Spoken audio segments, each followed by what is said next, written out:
Honest J. Nowak. Oh yeah.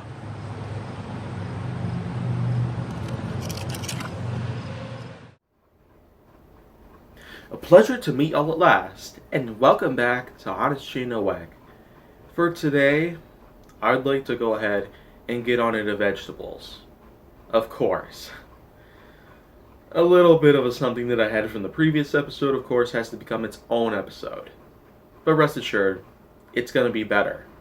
Because episode ideas are quickly springing through the roof.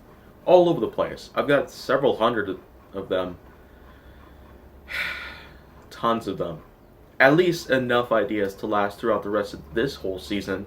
So, at this point, let's just consider vegetables the next idea that I got to talk about.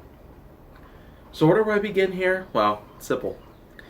Vegetables, aside from fruits, aside from grains, aside from dairy, aside from some protein or carb related groups, based on the basic food pyramid that we've been continuing to use to this very day, vegetables happens to harbor a large fraction of it. And this is mainly because of the fact that, unlike some of the other foods involved in the pyramid, it turns out that vegetables themselves are capable of giving us a higher class of nutrients than ever. Vegetables, according to a lot of research that we've had over the last several centuries, they happen to range from including iron, several types of vitamins, including B12, omega 3, and many others out there, to some proteins, to some minerals, and even more. It turns out vegetables are the biggest and probably even the best way to combat nutritional value. And it really does happen to be effective. Because the way I see it, there's tons of vegetables that I like out there, including broccoli, carrots, probably not so crazy about cauliflower, several types of lettuce, kale, spinach. I don't know about tomatoes either, but I mean, the choices are kind of endless. The vegetable family of foods happens to continue popping up all over the place, and it's not going to go away.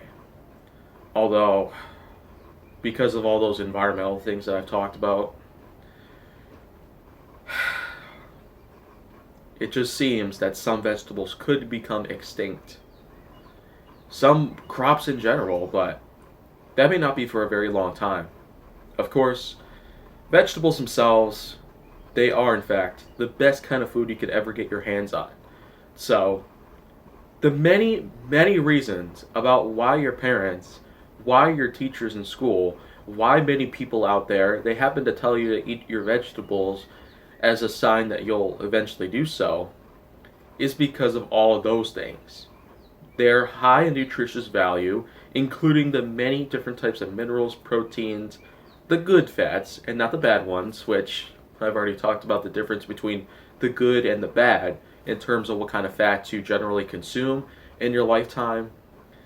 And not to mention, they've got crap tons of other things in there. They happen to have more vitamins in them in comparison to some fruits. Sure, you can get a lot of vitamin C from an orange, but would you rather get vitamin K? That you can find in some dark green leafy vegetables out there, including some kale, spinach, and the darker parts of romaine lettuce. And in general, those are probably my favorite vegetable of all time. Alongside carrots and the like, even though I haven't had carrots for months. It's probably wondering why my vision's going down. And yes, those facts that happen to coincide with the types of vegetables you consume based on what kind of power they have into restoring some part of your body, they still hold a lot of water. About as much water as even the Indian Ocean would hold. You might not get the analogy, but I know where it comes from. So, anyways, even I'm going to have to tell you this now, because although the obesity epidemic is pretty much over and done with from the last 20 years, we've still had ourselves a huge amount of people out there that just have trouble with all this. So at this time, eat your vegetables, eat your vegetables, Eat your vegetables. That's all. So if you want to see more go down on my channel, make sure that you like, subscribe, comment, follow me on social media, and stay on the Hollywood side.